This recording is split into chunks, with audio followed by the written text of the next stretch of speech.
पेश खिदमत है कहानी सूरज शहजादी।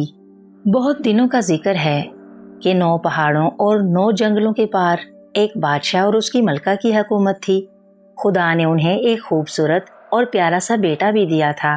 बादशाह और मलका उसे बहुत चाहते थे। शहजादे के लिए हर वक्त मज़े मज़े के खाने तैयार रहते। उसका लिबास सोने और चांदी के तारों से तैयार होता था। नौकरों की फौज उसके आगे पीछे घूमती रहती। लेकिन शहजादा हर वक्त उदास रहता क्योंकि उसके कोई भाई या बहन नहीं थी। वो किसके साथ खेलता? तन्हा रहने की वजह से वो अक्सर अपनी माँ से पूछता कि मेरा कोई भाई बहन तो है नहीं, अब मैं किसके साथ खेलूं? बेचारी मलका अपने बेटे के इस सवाल से उदास हो जाती। उसकी आंखों से आंसू बहने लगते। फिर वो नौकरों को शहजादे के साथ खेलने का हुक्म देती। इसी तरह दिन गुजरते रहे। शहजादा बड़ा हो गया। अब वो तीर चलाना और घोड़े की सवारी सीख गया था। उसका महल बहुत बड़ा था, इतना बड़ा कि शहजादा अपने घोड़े पर बैठकर महल के चारों तरफ लगे हुए बाग के चक्कर लगा सकता था। उस बाग के चारों तरफ एक बहुत ऊंची दीवार थी। दीवार के चारों तरफ बादशाह के हुक्म से हीरे लगा दिए गए थे ताकि अगर कोई भी शख्स दीवार पर चढ़ने की कोशिश करे तो इन नोकदार हीरों से उसके हाथ कट जाएं। इस दीवार में कोई दरवाजा नहीं था जिससे आदमी बाहर जा सके या महल के अंदर आ सके। एक दिन शहजादा उस बाग की सैर कर रहा था कि अचानक एक बहुत बड़ा काला कौवा आकर दीवार पर बैठ गया। शहजादे के पास उस वक्त तीर कमान मौजूद थे। उसने सोचा कि इस बड़े कौवे को अपने तीर से मार गिराए। ये सोचकर उसने अपनी कमान में तीर चढ़ाया। अभी वो तीर छोड़ना ही चाहता था कि कौवे ने बिल्कुल इंसानों की तरह शहजादे से कहा, शहजादे मुझे मत मारो, मैं तुम्हें एक राज की बात बताऊंगा। कौवे को इंसानों की तरह बातें करता देखकर शहजादे को बड़ा ताज्जुब हुआ, लेकिन उसने कौवे को मारने का इरादा तर्क कर दिया। फिर कौवे ने शहजादे को बताया कि इस दीवार के दूसरी तरफ एक खूबसूरत बाग है। इस बाग में एक खूबसूरत महल बना हुआ है। उस महल में तुम्हारी 3 बहनें बंद हैं। इस महल और दीवार के खुफिया दरवाजे की चाबी मलका के कमरे में एक सोने के गुलदान के अंदर रखी है। अगर शहजादा उस चाबी को हासिल कर ले तो वो अपनी 3 बहनों से मिल सकता है। कौवे की बात सुनकर शहजादे के दिल में अपनी बहनों से मिलने का ख्याल पैदा हुआ। चुनाचे उसने दिल में फैसला कर लिया कि किसी भी तरह मलका के कमरे से वो चाबी हासिल कर लेगा। दिल में यह इरादा करके वो खामोश हो रहा। फिर जब रात हुई तो वो चुपचाप अपने पलंग से उतरा और आहिस्ता आहिस्ता मलका के कमरे में दाखिल हो गया। मलका उस वक्त गहरी नींद सो रही थी। शहजादे ने उस मौके से फायदा उठाया और सोने के गुलदान में से चाबी निकाल ली। शहजादा जब चाबी लेकर दीवार के पास पहुंचा तो उसे दीवार टटोलने पर खुफिया दरवाजा भी मिल गया। शहजादा दरवाजा खोलकर बाहर निकला तो सामने ही वो खूबसूरत महल नजर आ गया। शहजादा जल्दी से उस महल में दाखिल हो गया। कई कमरे तलाश करने के बाद उसे एक कमरे में अपनी 3 बहनें सोई हुई नजर आईं। शहजादे ने अपनी बहनों को उठाया। वो तीनों अपने भाई से मिलकर बहुत खुश हुईं। फिर शहजादे को उन्होंने बताया कि जब वो पैदा हुआ था उसी वक्त से बादशाह ने इन बहनों को यहाँ कैद कर रखा है और उन्हें ताज़ा हवा भी लेने की इजाज़त नहीं। शहजादे ने ये सुना तो उसे बहुत अफसोस हुआ और उसने आगे बढ़कर कमरे में लगी हुई खिड़की खोल दी ताकि उसकी बहनों को ताज़ा हवा मिल सके। शहजादे ने जैसे ही खिड़की खोली ताज़ा हवा के साथ साथ एक बगुला भी कमरे में दाखिल हो गया। देखते ही देखते कमरे की हर चीज़ इस बगुले में फंस गई। हवा और धूल की वजह से शहजादे की आंखें भी बंद हो गईं। जब ये बगुला बाहर निकला और शहजादे ने आंखें खोली तो क्या देखता है कि उसकी बहनें कमरे से गायब हैं। अब तो वो बहुत परेशान हुआ। उसने सारा महल छान मारा लेकिन उसकी बहनों का कहीं पता न चला। वो बगुला उसकी बहनों को उड़ाकर अपने साथ ले गया। अब तो वो बहुत रोया धोया लेकिन कर ही क्या सकता था। खामोशी से अपने महल में वापस चला आया। सुबह हुई तो मलका ने उठते ही अपनी बच्चियों को खाना पहुंचाने के लिए गुलदान में से चाबी निकालनी चाही तो उसे चाबी नहीं मिली। वो बहुत परेशान हुई। उसने फौरन बादशाह को इत्तला दी कि गुलदान में से चाबी गायब हो गई है। बादशाह ने सोचा कि शायद किसी नौकर ने चाबी चुरा ली होगी। اس لیے تمام نوکروں کو جمع کیا اور انہیں مارنا پیٹنا شروع کر دیا تاکہ ان سے مار مار کر چابی کے متعلق معلوم کر لے۔ ادھر شہزادے نے جب یہ دیکھا کہ اس کی غلطی کی سزا بے گناہ نوکروں کو مل رہی ہے تو اس نے بادشاہ کو سچی بات بتانے کا فیصلہ کر لیا۔ وہ ڈرتا ڈرتا بادشاہ کے پاس پہنچا اور ساری بات بتا دی۔ شہزادے کی باتیں سن کر بادشاہ کو بہت غصہ آیا۔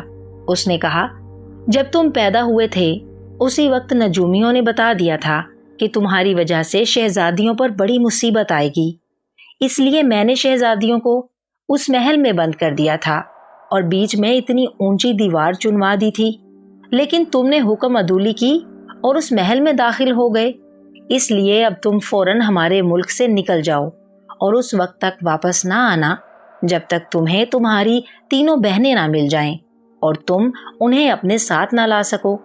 اتنا کہہ کر بادشاہ نے خود محل کا دروازہ کھولا اور شہزادے کو باہر نکال دیا۔ بیچاری ملکہ بہت روئی دھوئی، لیکن بادشاہ کے حکم کے آگے اس کی ایک نہ چلی۔ محل سے نکل کر شہزادہ ایک طرف خاموشی سے چل دیا۔ چلتے چلتے وہ جنگل میں پہنچ گیا جہاں رات ہو گئی۔ شہزادے نے ایک درخت پر چڑھ کر رات گزاری۔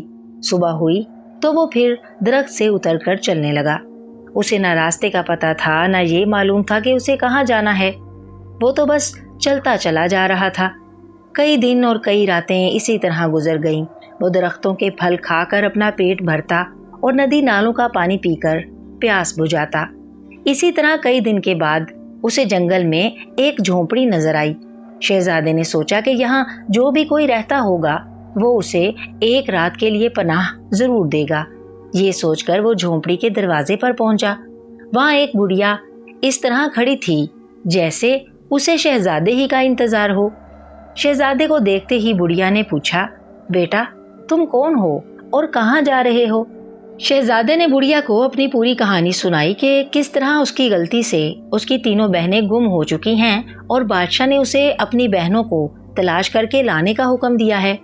بڑھیا نے شہزادے کی کہانی سن کر کہا، اے شہزادے، تم اپنی بہنوں تک اس طرح نہیں پہنچ سکتے کیونکہ اس وقت تمہاری بہنیں 3 علیحدہ علیحدہ مقامات پر رہتی ہیں اور تینوں مقامات بہت دور ہیں۔ پھر تم بہت کمزور بھی ہو، تمہارے ہاتھ زیادہ محنت نہیں کر سکتے، اور جو آدمی محنت نہیں کر سکتا وہ کبھی کامیاب نہیں ہوتا۔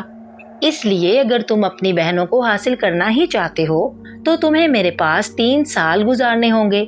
میرے کھیتوں میں اناج اگانا ہوگا اور میرے گھر کا کام کاج کرنا پڑے گا۔ پھر جب تم شہزادے کی بجائے ایک عام آدمی بن جاؤ گے تو میں تمہاری مدد کروں گی اور صرف اسی طرح تم اپنی بہنوں تک پہنچو گے۔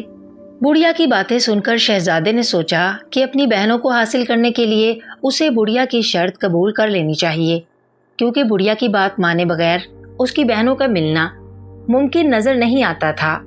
یہ سوچ کر شہزادہ وہاں رک گیا۔ اس نے 3 سال تک لگاتار محنت کر کے بڑھیا کے سوکھے ہوئے باغ کو ہرا بھرا کر دیا۔ جو کھیت بالکل ویران اور بنجر پڑے ہوئے تھے ان میں اناج اگنے لگا۔ اس طرح جب بڑھیا کی شرط پوری ہو گئی تو ایک دن وہ شہزادے کے پاس آئی اور کہنے لگی، اچھے شہزادے، کل تم اپنی بہنوں کو تلاش کرنے کے لیے لمبے سفر پر جا سکتے ہو۔ میں تمہیں سوت کا ایک گولا لا دوں گی، تم اسے زمین پر چھوڑ دینا۔ یہ لڑکتا ہوا جس طرف بھی جائے تم اس کے پیچھے چلے جانا۔ اس کے علاوہ یہ ایک روٹی بھی ہے، جب بھی تمہیں بھوک لگے تم اس میں سے ایک ٹکڑا توڑ کر کھا لینا، تمہارا پیٹ بھر جائے گا، لیکن روٹی ختم نہیں ہوگی۔ جب تم اسے تھیلے میں ڈال دو گے تو یہ پھر پہلے ہی کی طرح ثابت ہو جائے گی۔ دوسرے دن شہزادہ سورج نکلتے ہی اپنے سفر پر روانہ ہو گیا۔ اس نے سوت کا گولا زمین پر ڈال دیا جو آگے آگے لڑکنے لگا۔ شہزادہ اس گولے کے پیچھے چلتا رہا۔ اسے جب بھی بھوک لگتی وہ بڑھیا کی دی ہوئی روٹی کا ٹکڑا کھا لیتا۔ اس طرح سفر کرتے کرتے جب کئی دن گزر گئے تو وہ ایک ایسے پہاڑ کے سامنے پہنچا جو پورا کا پورا تانبے کا بنا ہوا تھا۔ اس پر پورا جنگل اگا ہوا تھا، لیکن تمام درخت تانبے کے تھے، ان کے پتے اور پھول تک تانبے کے تھے۔ شہزادے کو یہ درخت بڑے عجیب سے لگے اور وہ ان میں سے ایک درخت پر چڑھ گیا، لیکن جیسے ہی وہ درخت کے اوپر پہنچا ایک عجیب و غریب بوڑھی عورت ہوا میں اڑتی ہوئی سامنے آئی۔ उस औरत की 4 आंखें थी और हाथों में लंबे लंबे नाखून। वो अपनी बड़ी सी जुबान बार बार ऐसे बाहर निकाल रही थी जैसे कोई सांप अपनी जुबान बाहर निकालता हो। उसकी जुबान थी भी बिल्कुल कांटे की तरह। ये दरअसल तांबे के पहाड़ की मुहाफिज भूतनी थी। उसने आते ही बड़ी डरावनी आवाज में कहा, ये कौन मेरे दरख्तों को तोड़ रहा है? शहजादे ने भूतनी को देखते ही अपना सूत का गोला उसके सामने फेंक दिया।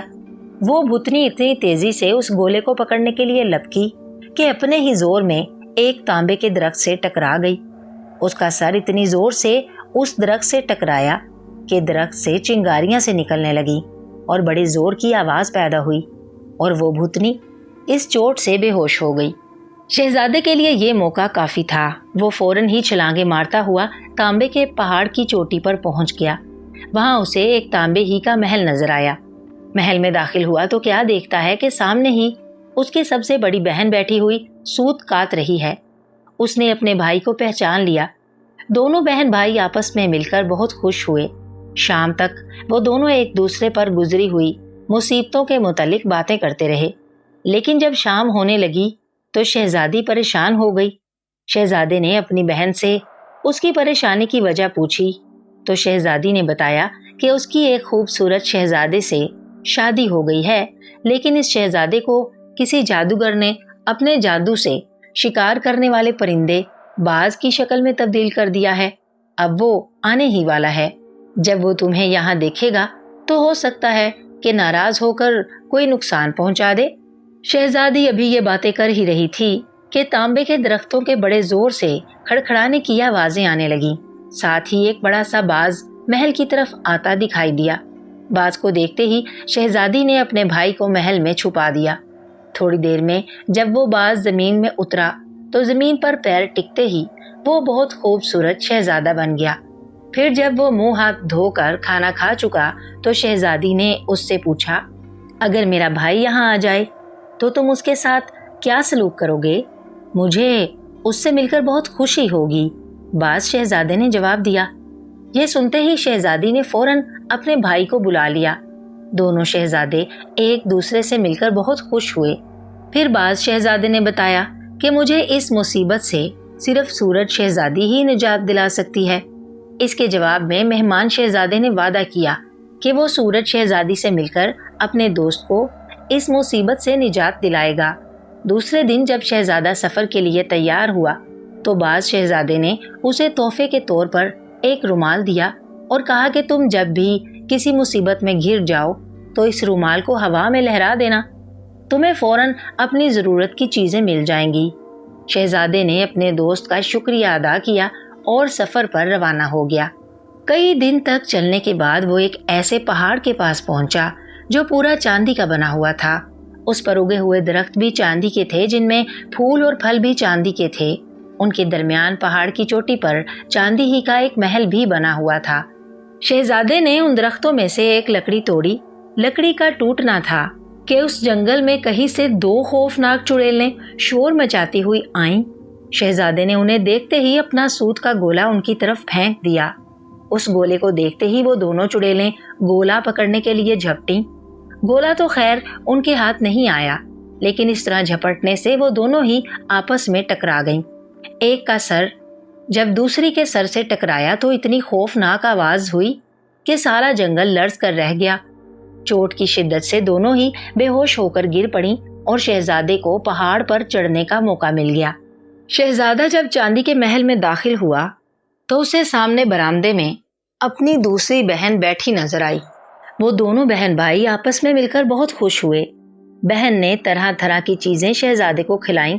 जब वो खाना खा चुका तो शहजादी ने उससे कहा कि वो जल्दी से कहीं छुप जाए, क्योंकि अब इस महल के मालिक और शहजादी के शोहर रीछ शहजादे के आने का वक्त है। उसे एक जादूगर ने रीछ बना दिया है।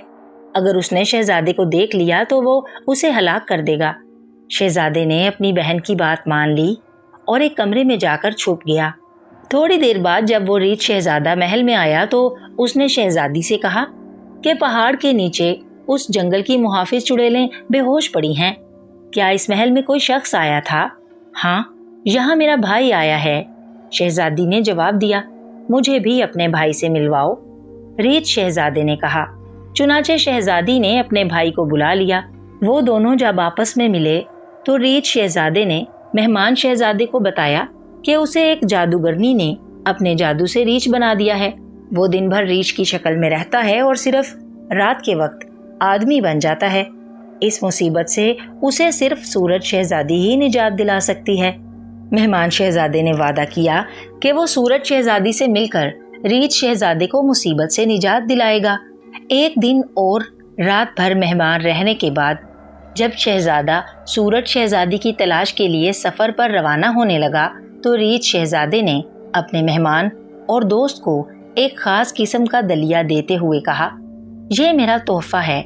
इसकी सिफ्त ये है कि ये पका हुआ दलिया कभी ख़राब ना होगा और अगर तुम ज़रा सा दलिया किसी जगह डाल दोगे और इस दलिये को कोई भी शख्स छू लेगा तो वो इससे चिपक कर रह जाएगा।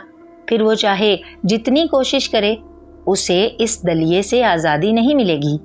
शहजादा यहाँ से रवाना होकर फिर कई दिन और कई रात सफ़र करता रहा। इस मर्तबा भी उसका सूत का गोला उसके आगे आगे लुढ़कता हुआ उसे रास्ता बता रहा था। आखिरकार कई दिन के सफ़र के बाद वो समंदर के किनारे पहुँच गया। उस समंदर में बड़ी बड़ी लहरें उठ रही थीं और खौफनाक समंदरी जानवर थोड़ी देर बाद पानी की सतह पर आ जाते थे। समंदर में थोड़े फासले पर एक खूबसूरत जजीरा नजर आ रहा था जिसके दरख्त सोने के थे। उस जजीरे में एक सोने का महल भी नजर आ रहा था। सूत का गोला उछलता हुआ समंदर में जा गिरा और तैरता हुआ जजीरे की तरफ बढ़ने लगा, जिसका मतलब ये था कि शहजादे को समंदर में तैरकर जजीरे तक पहुंचना था। चुनाचे शहजादा भी समंदर में उतर गया। उसे समंदर के खौफनाक जानवरों और बड़ी बड़ी लहरों से बिल्कुल डर नहीं लग रहा था। फिर जब वो थोड़ी देर बाद जजीरे पर पहुंचा तो फौरन ही एक दरख्त पर चढ़ गया ताकि ये अंदाजा लगा ले कि इस जंगल में कोई और खतरा तो नहीं। दरख्त पर चढ़ने से पहले उसने दरख्त पर रीछ शहजादे का दिया हुआ दलिया लगा दिया था। अभी वो दरख्त के ऊपर पहुंचा ही था कि 3-4 खौफनाक शक्लों वाली चुड़ैलें वहां पर आ गईं। उनकी नाकों में जब दलिये की अजीब खुशबू पहुंची तो उन्होंने दरख्त पर लगे हुए दलिये को सूंघ कर मालूम करना चाहा कि ये क्या चीज़ है, लेकिन जैसे ही वो दलिया उनके नाक में घुसा वो चुड़ैलें उस दलिये से चिपक कर रह गईं। इस तरह शहजादे को सुनहरे महल तक पहुंचने का मौका मिल गया। जब वो महल में दाखिल हुआ तो कई कमरों में तलाश करने के बाद एक कमरे में उसकी तीसरी बहन मिल गई। वो इस वक्त एक सुनहरे सेब को एक बड़ी सी सोने की थाली में रखे बैठी थी। दोनों बहन भाई एक दूसरे को देखकर बहुत खुश हुए और गुजरी हुई मुसीबतें एक दूसरे को सुनाने लगे। इन्हीं बातों में शाम हो गई तो शहजादी ने उसे बताया कि उसकी शादी एक ऐसे शहजादे से हुई है जिसे किसी जादूगर ने अपने जादू से लंबे मुंह और नोकीले दांतों वाली मछली बना दिया है। वो शहजादा दिन भर समंदर में रहता है और रात के वक्त पानी की एक बड़ी लहर के साथ घर में आ जाता है। फिर जमीन पर टिकते ही वो अपनी शक्ल में आ जाता है, लेकिन आधी रात गुजरने के बाद उसकी शक्ल फिर तब्दील हो जाती है। अभी दोनों बहन भाई ये बातें कर ही रहे थे कि पानी की एक बड़ी लहर खिड़की के रास्ते कमरे में आई। शहजादा समझ गया कि इस लहर के साथ ही वो मछली शहजादा भी आ जाएगी, इसलिए वो दौड़कर एक कमरे में छुप गया। शहजादे का ख्याल दुरुस्त साबित हुआ। उस बड़ी लहर के साथ एक लंबे मुंह और नोकीले दांतों वाली मछली भी कमरे में आ गई और देखते ही देखते उस मछली ने आदमी की शक्ल इख्तियार कर ली। इसके बाद उसने अपनी बीवी से मेहमान शहजादे से मिलने की ख्वाहिश जाहिर की। शहजादा उसकी बातें दूसरे कमरे में सुन चुका था, इसलिए वो फौरन अपने मेज़बान के पास आ गया। फिर जब उसे मालूम हुआ कि उसके मेज़बान की मुसीबत भी सूरज शहजादी ही दूर कर सकती है, तो उसने वादा किया कि वो सूरज शहजादी को यहाँ ज़रूर लाएगा। दूसरे दिन जब शहजादा सूरज शहजादी के देश की तरफ रवाना हुआ तो उसके मेज़बान ने तोहफे के तौर पर उसे एक डब्बा दिया और कहा कि जब कोई बड़ी मुसीबत आए तो इस डब्बे को खोल लेना। शहजादे ने उसका शुक्रिया अदा किया और अपने सफ़र पर रवाना हो गया। सूद के गोले की रहनुमाई में कई दिन और कई रातें सफ़र करने के बाद आखिरकार वो सूरज शहजादी के महल के सामने पहुंच गया। महल के दरवाजे के सामने आग के 2 सतून खड़े थे। शहजादा जैसे ही उनके करीब पहुंचा वो दोनों सतून एक दूसरे के करीब होने लगे ताकि दरमियान में से गुजरने वाले को जलाकर राख कर दें। लेकिन शहजादे से पहले वो सूत का गोला उनके दरमियान से गुजरा था, इसलिए जैसे ही वो सतून आपस में मिले, सूत का गोला जल गया, जिससे बड़ा गहरा धुआं उठने लगा। इसके साथ ही वो दोनों सतून फिर अलग अलग हो गए। शहजादे को इतना ही मौका चाहिए था। वो एक ही छलांग में महल के अंदर दाखिल हो गया। शहजादा जैसे ही महल के अंदर दाखिल हुआ तो एक गूंजती हुई आवाज ने उससे पूछा कि वो यहाँ क्यों आया है। शहजादे ने जवाब में कहा कि वो सूरज शहजादी से मिलना चाहता है। इतना कहना था कि उसे ऐसा मालूम हुआ जैसे वो किसी बगुले में गिर गया हो। साथ ही एक आवाज आई कि अजनबी को मेहमान खाने में पहुंचा दो। शहजादे को जब होश आया तो वो एक तारीक कोठरी में था, जिसमें हवा और रोशनी के लिए सिर्फ एक रोशनदान था, जिसकी शक्ल दिल की तरह थी। इस कोठरी में कई बूढ़े और कमजोर आदमी और भी पड़े थे। शहजादे ने उनसे पूछा कि वो सब यहाँ क्या कर रहे हैं। उनमें से एक बूढ़े ने, जो दूसरों के मुकाबले में ज्यादा तंदुरुस्त था, जवाब दिया, थोड़े दिन में तुम्हें खुद ही मालूम हो जाएगा। बूढ़े की बात का मतलब ये था कि वो सब यहाँ सूरज शहजादी के कैदी हैं और अब शहजादा भी कैद हो चुका है। लेकिन शहजादा बिल्कुल परेशान नहीं था। उसने उस कोठरी में रात बड़े मजे से गुजारी और दूसरे दिन सुबह को किसी ने रोशनदान में से भुनी हुई मकई का एक थैला अंदर फेंक दिया। तमाम बूढ़े उस थैले पर झपट पड़े। एक बूढ़े ने शहजादे से कहा कि वो भी खाए, क्योंकि इस कैद में उन्हें खाने के लिए सिर्फ भुनी हुई मकई ही मिलती है।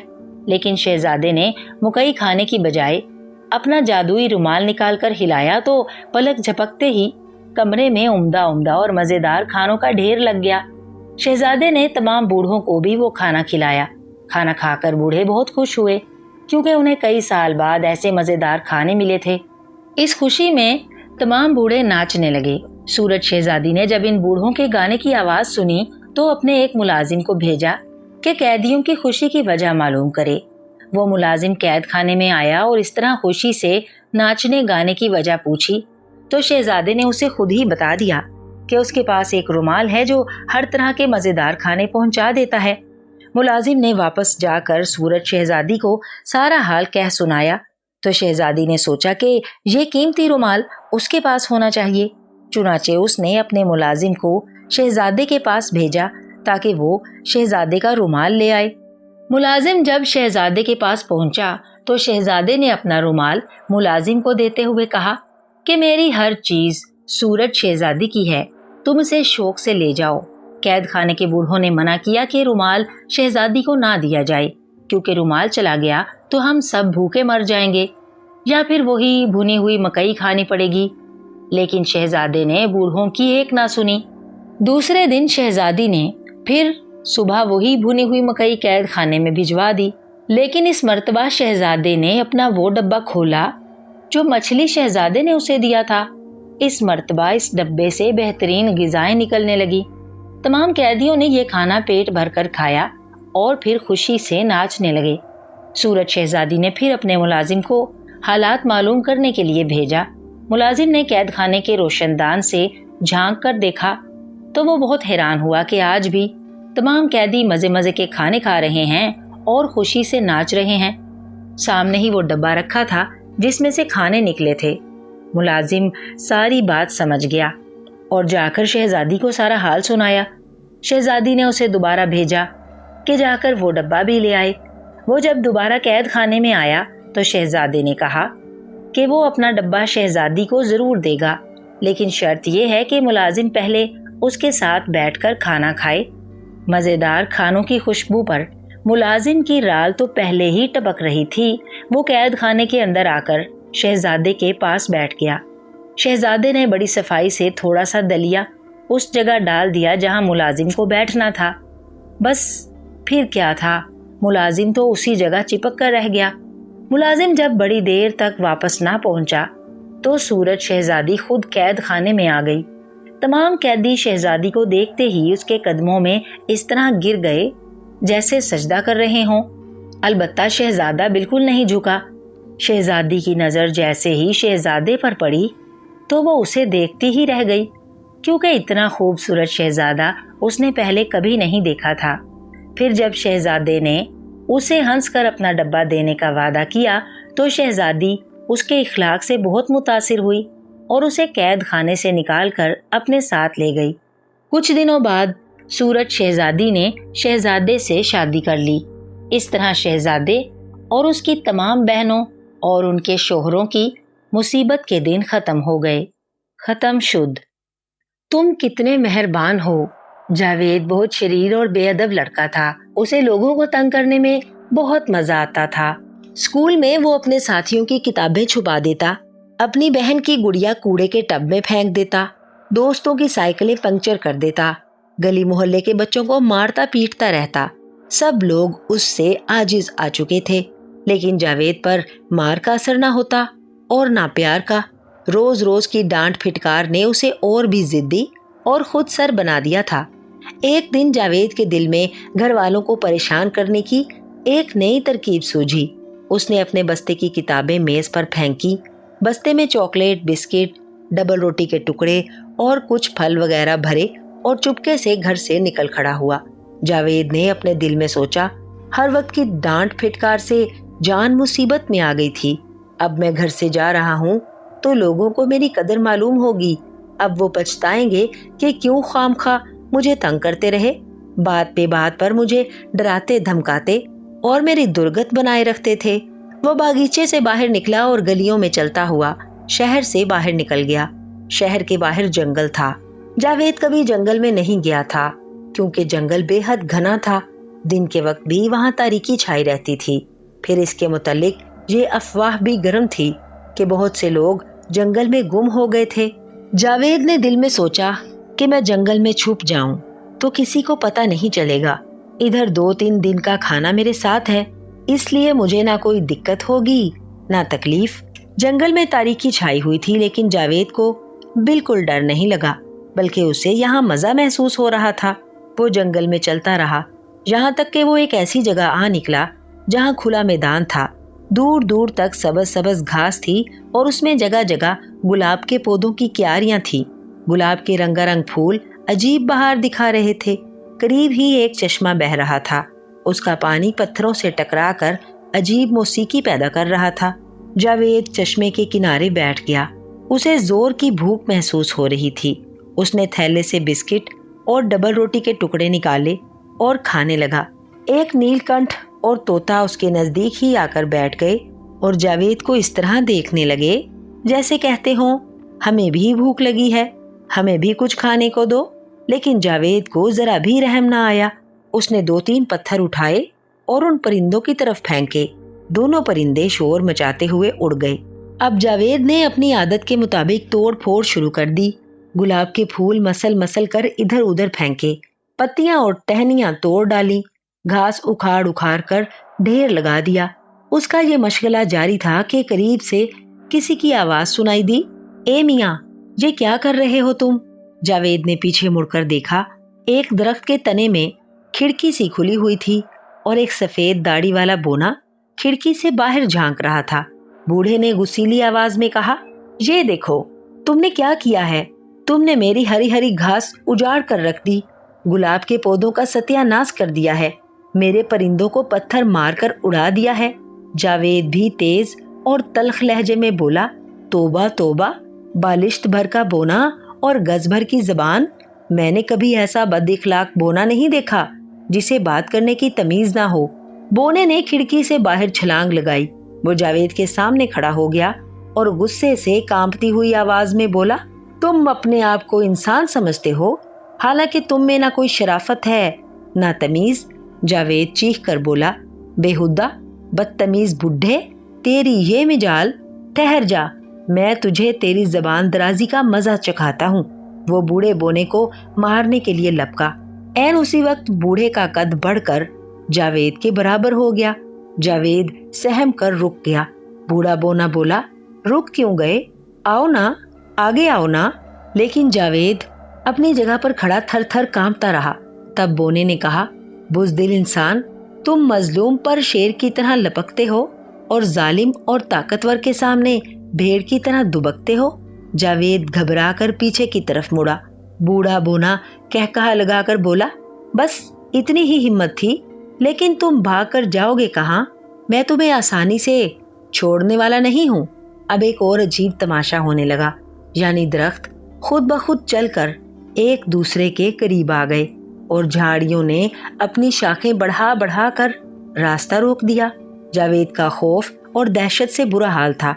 बूढ़े ने कड़कदार लहजे में कहा, अब तुम जंगल से उस वक्त तक नहीं निकल सकते जब तक तुम में इखलाक, मुरव्वत और तमीज पैदा नहीं हो जाती, और तुम में इखलाक, मुरव्वत और तमीज उस वक्त पैदा होगी जब तुम एक तोला सफूफे इखलाक, एक पाव अरके तमीज के साथ खाओगे।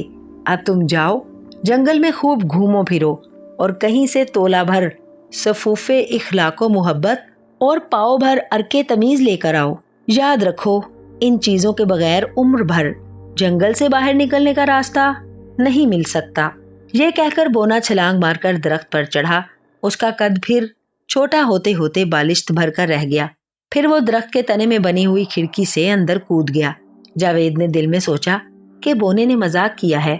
उसे उम्मीद थी कि वो वापसी का रास्ता तलाश करके इस मनहूस जंगल से बाहर निकल जाएगा, लेकिन जल्द ही उस पर यह हकीकत वाज़ेह हो गई कि वो रास्ता भूल चुका है।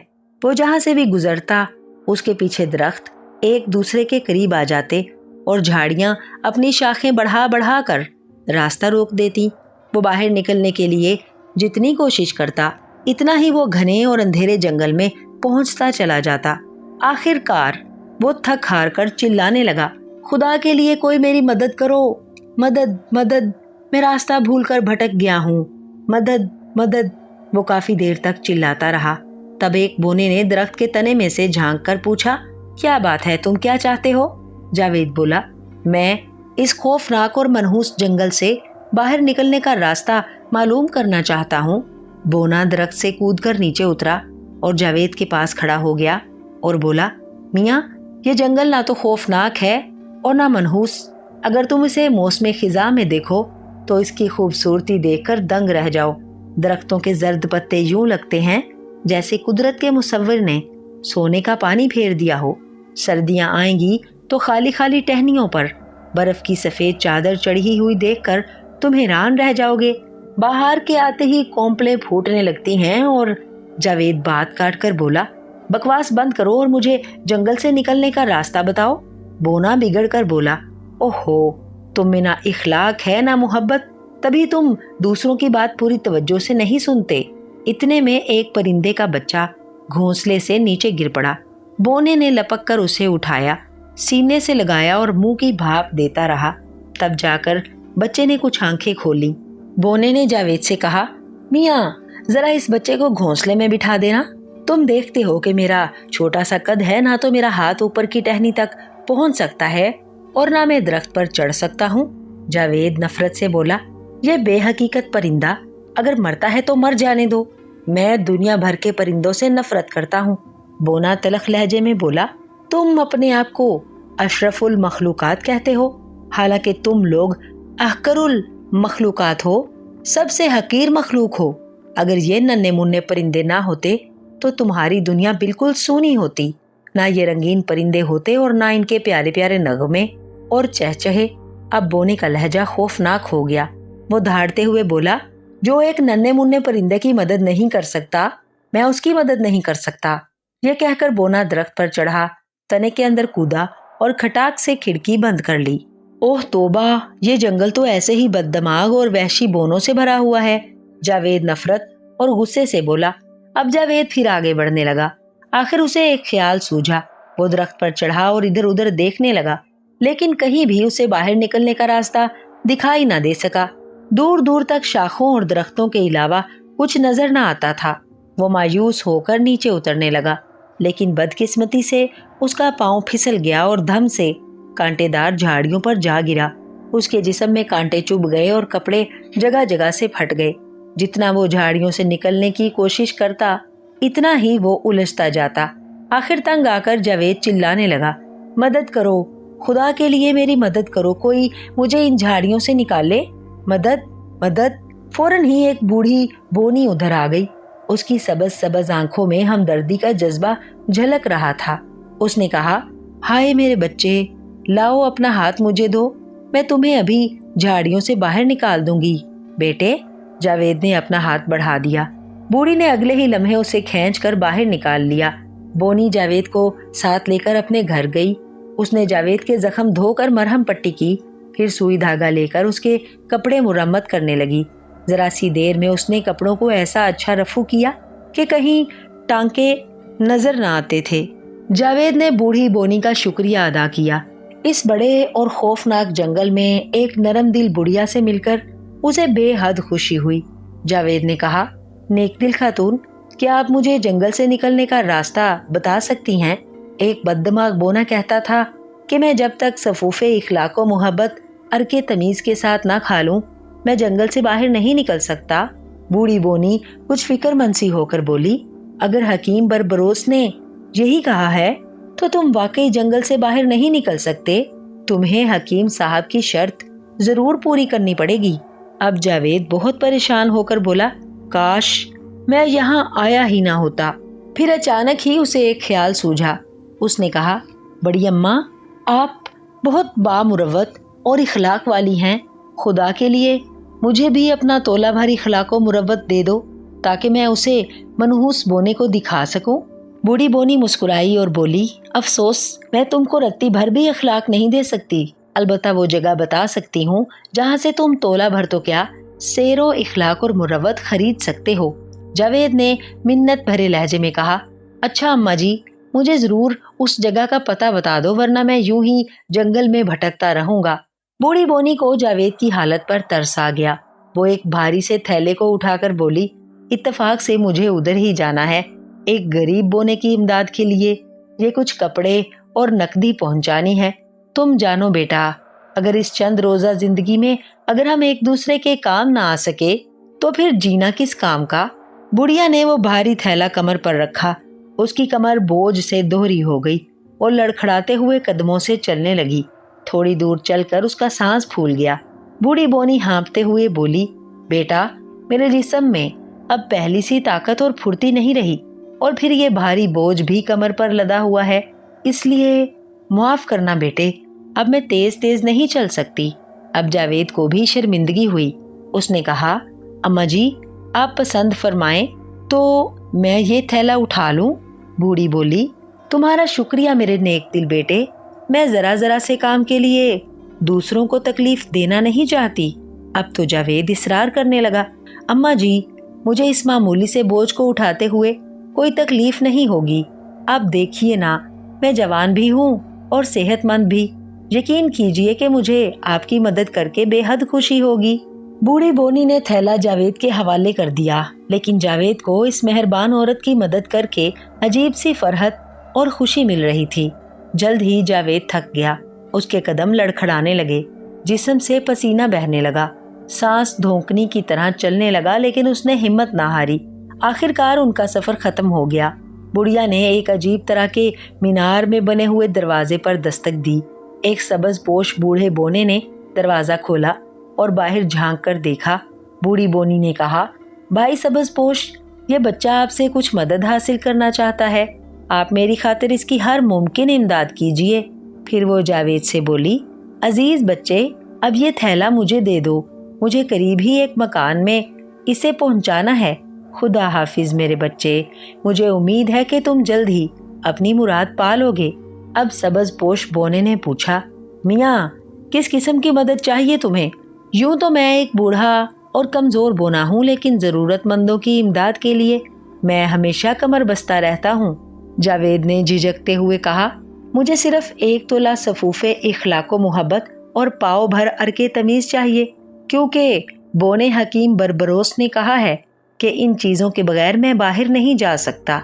सबज पोश बोने ने हक्का बक्का होकर कहा, अजीब शर्त लगाई है बरबरोस ने। समझ में नहीं आता कि मैं किस तरह खुश इखलाकी और मोहब्बत पुड़िया में बांध कर दूं और तमीज बोतल में भरकर तुम्हारे हवाले कर दूं। अच्छा खैर, अंदर आ जाओ, पहले कुछ खा पी लो। तुम्हारी शक्ल से मालूम हो रहा है कि तुम भूखे प्यासे हो। जावेद बहुत मुश्किल से पिचक पिचका कर दरवाजे में दाखिल हुआ। मीनार की बहुत सी चक्करदार सीढ़ियां तय करके वो अजीब तरह के गुंबद में पहुंचे। गुंबद अंदर से बहुत कुशादा और एक अच्छा खासा कमरा मालूम हो रहा था। सबजपोश ने एक छोटे से स्टोव पर केतली रख दी और बिस्किट निकालने के लिए डब्बा खोलने लगा। डब्बा खाली था। बूढ़ा सबजपोश बोना हैरान होकर बोला, ओहो, जरूर मेरी गैर हाजिरी में यहाँ कोई आया है। मेरे बच्चे, माफ करना, तुम्हें खिलाने के लिए कोई बिस्किट या केक वगैरह नहीं बचा। शर्मिंदगी और अफसोस के सबब बूढ़े सबजपोश की आंखों में आंसू तैरने लगे। उसे इस बात का दुख था कि वो जावेद की खातिर तवाज़ो ना कर सका। जावेद भी बहुत मुतासिर हुआ। उसने सबजपोश बोने से कहा, चचा जान, आप नाहक परेशान हो रहे हैं। मेरे पास बस्ते में काफ़ी फल और बिस्किट हैं। आइए हम दोनों इन चीज़ों को मिलकर खाएं। जावेद ने बस्ता खोला और बचे खुचे बिस्किट, सेब और डबल रोटी के टुकड़े तश्तरी में सजाकर मेज पर रख दिए। सबजपोश बोना भी जल्दी से चाय बना लाया। वो दोनों खाने लगे। जावेद को इस दावत में बहुत मजा आ रहा था। तुम कितने नेक दिल और मेहरबान हो, ये फिक्रा बार बार उसके जहन में गूंजने लगा और जैसे उसके दिल का गुबार धुलने लगा। उसे पहली बार महसूस हुआ कि किसी के चेहरे पर मुस्कुराहट बखेरना जरा भी तो मुश्किल काम नहीं। फिर जब कोई खुश होकर कहे, तुम कितने मेहरबान हो, तो इन अल्फाज से कितनी खुशी होती है। सबजपोश बोने ने कहा, मुझे बहुत अफसोस है कि मैं तुम्हारी मदद ना कर सका। हाँ, मुझे यकीन है कि मुखलिस बोना तुम्हारी मदद जरूर करेगा। इसमें इखलाक, मोहब्बत, तमीज और अदब बहुत ज्यादा है। उसे थोड़ा सा जादू भी आता है। मुझे यकीन है कि वो जादू के जोर से अपना कुछ इखलाक और तमीज तुम्हें जरूर दे देगा। जावेद ने बूढ़े सबजपोश का शुक्रिया अदा किया। वो चक्करदार सीढ़ियों से नीचे उतरा और सबजपोश बोने को खुदा हाफिज कहकर उसकी बताई हुई जगह पहुंचा। ये एक बड़ा सा शाह बलोत का दरख्त था। जावेद ने दरख्त में बने हुए दरवाजे पर दस्तक दी। अंदर से आवाज आई, आ जाइए। जावेद बहुत मुश्किल से बदन समेट कर अंदर पहुंचा। अंदर से काफी खुला कमरा बना हुआ था। एक बोना छोटे से स्टूल पर बैठा जूतों की मुरम्मत कर रहा था। यही मुखलिस बोना था। उसने सर उठाकर जावेद की तरफ देखा और पूछा, फरमाइए, मैं आपकी क्या मदद कर सकता हूँ? जावेद ने बहुत अदब से कहा, जनाब, मैं सफूफे इखलाक और अर्के तमीज की तलाश में इधर आया हूँ। मुझे सबजपोश बोने ने बताया है कि आप जादू जानते हैं और जादू के जोर से मुझे इखलाक और तमीज दे सकते हैं। मुखलिस बोना काम करते करते रुक गया और हैरान होकर बोला, जादू का इखलाको मुरव्वत से क्या वास्ता? बरखुरदार, इखलाको मोहब्बत और तमीज ना तो कोई बिस्किट या टॉफी किस्म की चीज है, ना उनका सफूफ या शरबत होता है। बेटा, ये तो वो मुकद्दस जज्बा है जो इंसानों के दिल की गहराइयों में मौजज़न है। अफसोस कि दिल की गहराई तक पहुंचना मेरे बस की बात नहीं। हाँ, अगर तुम कोशिश करो तो ये खुश इखलाकी, मुरव्वत और तमीज का चश्मा तुम्हारे सीने में भी जोश मार सकता है। जावेद ने बहुत रंज और अफसोस के साथ कहा, मेरे जहन में आपकी बात अच्छी तरह आ गई, लेकिन मैं हकीम बरबरोस को किस तरह मुतमईन करूं जो इखलाको मुरव्वत का सफूफ और तमीज का अरक चाहता है। मुखलिस बोना खिलखिलाकर हंस पड़ा, तुमने जरूर हकीम बरबरोस से कोई बदतमीजी की होगी। अब तुम वापस जाओ और अपने गलत रवैये की माफी मांगो। अचानक ही मुखलिस बोने के मुंह से चीख निकली। चमड़ा काटने का औजार उसके हाथ से छूटकर गिर पड़ा। बातें करते वक्त बेध्यानी में मुखलिस बोने का हाथ कट गया था और उससे खून बह रहा था। जावेद बोला, कितना अफसोसनाक वाकया हो गया है। अगर कोई पट्टी मिल जाए तो अभी आपके जख्म पर बांध दूं। जावेद जल्दी से एक बर्तन में पानी ले आया। फिर उसने बोने का जख्म धोकर साफ किया। अपने रुमाल से एक धज्जी फाड़कर बोने के जख्म पर बांध दी। बोने ने कहा, तुम कितने अच्छे और नेक दिल लड़के हो। मैं तुम्हारा बेहद शुक्रगुजार हूँ। जावेद को बेहद खुशी महसूस हो रही थी। उसने कहा, अब मैं किसी और बोने को तलाश करूंगा जो मेरी मदद कर सके, क्योंकि मुझे अफसोस है कि आप सफूफे इखलाक और अर्के तमीज ढूंढने में मेरी कुछ मदद नहीं कर सकते। मुखलिस बोने ने कहा, तुम मेरी बात मानो और हकीम बरबरोस से अपने गलत रवैये की माफी मांगो, क्योंकि इखलाक का तकाजा है कि अगर कोई गलती करे तो उस शख्स को अपनी गलती मान लेनी चाहिए और मुआफी मांगनी चाहिए। ये बात जावेद के दिल को लगी। उसने कहा, भाई मुखलिस, मैं आपका शुक्रगुजार हूँ कि आपने मुझे एक अच्छी नसीहत की है। मैं अभी जाकर हकीम बरबरोस साहब से माफी मांगूंगा, लेकिन अफसोस मुझे उनका रास्ता याद नहीं रहा। کیا آپ مہربانی فرما کر مجھے راستہ بتا دیں گے؟ مخلص بونا خوش ہو کر بولا، ہاں ہاں کیوں نہیں، تم میرے ساتھ چلو، میں تمہیں حکیم بربروس کے گھر پہنچا آؤں گا۔ وہ دونوں حکیم بربروس کے گھر پہنچے۔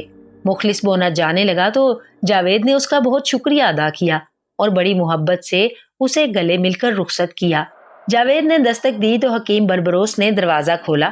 وہ حیرانی سے بولا، اوہو، تم اتنی جلدی واپس بھی آ گئے، لاؤ سفوف اور عرق مجھے بھی دو۔ جاوید شرمندگی سے بولا، مجھے افسوس ہے کہ میں پوری کوشش کے باوجود بھی سفوف اخلاق اور عرق تمیز کہیں سے حاصل نہیں کر سکا۔ حکیم بربروس ناراضگی سے بولا، تو پھر یہاں کیوں آئے ہو؟ جاوید سر جھکا کر بولا، میں آپ کی خدمت میں اپنی غلطی کی معافی مانگنے آیا ہوں۔ مجھے بے حد افسوس ہے کہ میں نے آپ کی کیاری اجاڑ کر رکھ دی اور پرندوں کو پتھر مار کر اڑا دیا۔ میں آپ کے نقصان کی تلافی تو نہیں کر سکتا، ہاں البتہ اپنی غلطیوں کی معافی ضرور طلب کر سکتا ہوں۔ میں سخت شرمندہ ہوں، خدا کے لیے آپ مجھے معاف کر دیجئے۔ افسوس اور شرمندگی کی وجہ سے جاوید کی آنکھوں سے آنسو بہنے لگے۔ بونے نے جاوید کے بہتے ہوئے آنسوؤں کو دیکھا، تب وہ مسکرایا اور بولا، اب تمہیں سفوف اخلاق و محبت اور عرق تمیز کی ضرورت نہیں، کیونکہ میں دیکھ رہا ہوں کہ اخلاق، مروت اور تمیز کا چشمہ تمہارے اندر موجیں مار رہا ہے۔ جاوید نے حیران ہو کر پوچھا، آپ کو یہ کیسے معلوم ہوا؟ بات یہ ہے کہ ہر اچھا اور برا عمل انسان کے چہرے پر نقش ہو جاتا ہے۔ کوئی بھی شخص آسانی سے پہچان سکتا ہے کہ کون اخلاق اور مروت والا ہے اور کون دھوکے باز، جھوٹا اور بے رحم ہے۔ جاوید بونے کی بات پوری توجہ سے سن رہا تھا۔ حکیم بربروس نے کہا، تم بہت دیر سے نیک اور اچھے کام کر رہے ہو۔ تم نے بوڑھی بونی کا بوجھ کمر پر لاد کر اس کی مدد کی، پھر سبز پوش کو اپنے ساتھ کھانے میں شریک کیا، پھر مخلص بونے کے زخم پر پٹی باندھی۔ سب کام دیکھنے میں بہت معمولی ہیں اور کرنے والوں کو خبر تک نہیں ہوتی کہ ان کا کتنا بڑا صلہ ہے۔ نیک کام کرنے والے کی برائیاں اس طرح دھل جاتی ہیں جس طرح دھوبی گندے کپڑے کو دھو کر صاف اور اجلا بنا دیتا ہے۔ اچھا، اب تم اخلاق، محبت اور تمیز سیکھ گئے ہو، اس سبق کو بھول نہ جانا۔ میں تمہیں تمہارے گھر کا راستہ بتاؤں؟ حکیم بربروس نے ایک راستے کی طرف اشارہ کیا۔ جھاڑیاں اور درخت خود بخود ایک طرف ہٹ گئے۔ جاوید نے حکیم بربروس کا شکریہ ادا کیا۔ حکیم بربروس صاحب نے شفقت اور محبت سے اس کے سر پر ہاتھ پھیرا اور دعائیں دے کر اسے رخصت کیا۔ جاوید جلد ہی اپنے گھر پہنچ گیا، لیکن عجیب بات یہ تھی کہ اگرچہ وہ کافی دیر جنگل میں رہا، لیکن گھر پہنچ کر معلوم ہوا کہ کسی کو اس کی غیر موجودگی کا پتہ بھی نہیں چلا۔ جاوید اس کے بعد ہمیشہ لوگوں کے ساتھ اخلاق، مروت اور تمیز سے پیش آنے لگا۔ ذرا مجھے اپنا ہاتھ تو دکھاؤ۔ 1870 کے بعد کا ذکر ہے۔ ایک صبح سورج نکلنے کے بعد ایک ہنس مکھ گھنگریالے بالوں والی خوبصورت بچی شہر وارسا کی ایک سڑک پر کھیلنے کے لیے باہر نکلی۔ وہ اپنی سہیلیوں کی طرف دوڑی جا رہی تھی کہ ایک خانہ بدوش بوڑھی عورت نے اس کا راستہ روکا اور کہا، پیاری بچی، ذرا مجھے اپنا ہاتھ تو دکھاؤ۔ بچی نے کسی خوف کے بغیر اپنا ہاتھ بڑھیا کے آگے پھیلا دیا اور بدستور مسکراتی رہی۔ اس کی سہیلیوں نے چلا کر کہا، آ بھی جاؤ مر جا، اس بڑھیا کی باتوں میں نہ آؤ۔ لیکن خانہ بدوش عورت نے مضبوطی سے بچی کا ہاتھ اپنے ہاتھ میں پکڑ رکھا تھا اور اس کی تھکی ہوئی آنکھوں میں اب ایک چمک نمودار ہو چکی تھی۔ وہ بولی، بچی، تمہارے ہاتھ کی لکیریں کتنی اچھی ہیں، تم ایک دن ضرور شہرت حاصل کرو گی۔ اتنی دیر میں کچھ اور بچے بھی اس کے گرد جمع ہو گئے۔ ایک نے کہا، کیا مر جا ملکہ بنے گی؟ دوسری بولی، بڑی بھی ذرا میرا ہاتھ بھی تو دیکھو۔ لیکن بڑھیا نے ان کی طرف کوئی توجہ نہ دی اور بچی پر آخری نگاہ ڈالتی ہوئی رخصت ہو گئی۔ یہی بچی مرجا سکورڈوسکا بڑی ہو کر دنیا میں مادام کیوری کہلائی، اور اس خانہ بدوش بڑھیا نے جو پیش گوئی کی تھی وہ حرف بحرف صحیح ثابت ہوئی۔ مادام کیوری کے شوہر کا نام پائر کیوری تھا۔ دونوں نے مل کر محنت کی اور ریڈیم دریافت کیا۔ جدید طبی سائنس میں اس دھات کو بڑی اہمیت حاصل ہے۔ پروفیسر اور مادام کیوری کو قدرت نے سب سے بڑی صفت یہ دی تھی کہ انہیں ہمیشہ حق اور سچائی کی تلاش رہی۔ ان دونوں میں بڑی محبت تھی۔ یہ کہنا مشکل ہے کہ ان دونوں میں کون زیادہ قابل تھا۔ उन दोनों ने मिलकर साइंसी तहकीकात की और यकसा शोहरत हासिल की। इसमें कोई शक नहीं कि मादाम क्यूरी ने ही रेडियम दरियाफ्त किया, लेकिन इस कामयाबी और शोहरत की राह उनके शौहर पायर क्यूरी ने मालूम की थी। 1906 में पायर क्यूरी का अचानक एक हादसे में इंतकाल हो गया। दुनिया ने दोनों को बराबर इज्जत दी। मैरी क्यूरी 7 नवंबर 1867 को वारसा में पैदा हुई। उसके वालिद प्रोफेसर स्क्लोडोस्का साइंस के उस्ताद थे, लिहाजा मैरी ने साइंसी माहौल में परवरिश पाई। अगरचे उसकी शादी एक फ्रांसीसी से हुई, लेकिन उसके ज़हन में ये बात हर वक्त समाई रही कि उसका वतन पोलैंड है और उस वक्त पैदा हुई थी जब रूस उसके वतन पर जुल्म तोड़ रहा था। मर्जा को बचपन से ही साइंस पढ़ने का शौक था। लोग उस पर हंसते थे। औरत और साइंस की तालीम, मजबूर होकर वो पेरिस चली आई, जहां औरतों की तालीम की हमायत की जाती थी। उस जमाने में इंग्लिस्तान में औरतों को तिब्बी तालीम हासिल करने की इजाज़त नहीं थी, इसलिए अंग्रेज औरतें भी पेरिस ही में आकर तालीम हासिल करती थीं। 1895 में एक साइंसदान रोंजन ने एक्स रेज दरियाफ्त की थी और ये बात मशहूर हो चुकी थी कि दुनिया में चंद धातें ऐसी पाई जाती हैं जो खुद ब खुद चमकती हैं और उनसे हर वक्त अजीबोगरीब शुआएं फूटती रहती हैं। रेडियम इनमें सबसे ज्यादा ताकतवर होता है। आपने ऐसी घड़ियां जरूर देखी होंगी जिनके डायल अंधेरे में चमकते हैं। आमतौर से ये कहा जाता है कि उन पर रेडियम लगा हुआ है, लेकिन हकीकत में ये एक मसाला होता है जो इन घड़ियों पर लगा दिया जाता है और उनके हिंदसे और सुइयां चमकती हैं। रेडियम तो बहुत महंगी चीज है।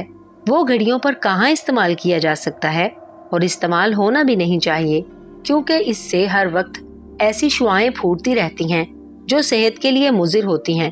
एक्सरेज और दूसरी शुआएं हमें नजर नहीं आती, लेकिन उसका मुसलसल इस्तेमाल या जिस्म पर उनका मुस्तकिल तौर पर पड़ते रहना हमारी सेहत के लिए मुजिर है। उनसे बचना चाहिए। ये रेडियम मादाम क्यूरी की दरियाफ्त है। उस मेहनती और मुस्तकिल मिजाज खातून ने बड़ी कोशिश के बाद एक स्याह और सख्त मादे से रेडियम हासिल किया। ये इंसानियत पर बहुत बड़ा एहसान था, क्योंकि सरतान जैसे मोजी मर्ज का इलाज रेडियम से ही मुमकिन हुआ। इसके अलावा हैजा और बाज दूसरी बीमारियों के जरासीम खत्म करने में ये धात बहुत मुफीद पाई गई है। इन तजर्बात ने मादाम क्यूरी को इतनी सख्त मेहनत करनी पड़ी कि उनकी सेहत खराब हो गई। उनके शौहर उनसे अक्सर कहा करते थे कि वो थोड़ी देर आराम कर ले, लेकिन उन्हें साइंस से इस कदर दिलचस्पी और मोहब्बत थी कि वो अपनी सेहत की भी परवाह नहीं करती थी, बल्कि अपनी दौलत भी इन तजर्बात पर सर्फ कर देती थी। मादाम क्यूरी की उम्र 32 साल की भी नहीं थी कि उसने रेडियम दरियाफ्त कर लिया था। 1904 में लोगों को कामयाबी का यकीन आया और उसी साल इन दोनों मियाँ बीवी और एक और साइंसदान हेनरी बैकरेल को इल्मे तबीयात का नोबेल प्राइज मिला। ये दुनिया का सबसे बड़ा इनाम समझा जाता है। इसी साल मादाम क्यूरी और उनके शौहर को इंग्लिस्तान की रॉयल सोसाइटी का डेवी मेडल भी दिया गया। पेरिस यूनिवर्सिटी ने पायर क्यूरी की बहुत इज्जत की, उसे एक शोबे का सदर बनाया और उसकी बीवी मादाम क्यूरी को उसका नाइब। इसके सिर्फ 3 साल बाद की बात है कि एक दिन पायर क्यूरी एक सड़क पार कर रहा था कि एक मोटर कार उसे कुचल कर चली गई। मैरी क्यूरी को अपने शौहर की इस दर्दनाक मौत का बहुत सदमा हुआ। उन्होंने अपना गम भुलाने के लिए काम में पनाह तलाश की। उन्होंने अपने आप को बहुत मसरूफ बना लिया और अपने शौहर की याद को कायम रखने के लिए उनके शुरू किए हुए काम को आगे बढ़ाया। शौहर के मरने के बाद यूनिवर्सिटी ने उनकी जगह मादाम क्यूरी को उस शोबे का सदर बनाया। 1911 में मादाम क्यूरी को कीमिया का नोबेल प्राइज मिला। यूनिवर्सिटी ने तहकीकात की गर्ज से उनके लिए अलग एक रेडियम इंस्टीट्यूट कायम कर दिया। उसके बाद मादाम क्यूरी ने अपने वतन वारसा में भी इसी किस्म का एक इंस्टीट्यूट बनाया। पहली जंग अजीम के दौरान मादाम क्यूरी ने उन तमाम अस्पतालों में जख्मियों की खिदमत की जहां रेडियम के जरिए मुख्तलिफ अमराज का इलाज किया जाता था। मादाम क्यूरी मैदान जंग में जाने से भी खौफ नहीं खाती थी। 1921 में अमेरिका के सदर हार्डिंग ने उन्हें 1 ग्राम रेडियम की पेशकश की ताकि उन्हें इस मुबारक काम में मदद मिल सके।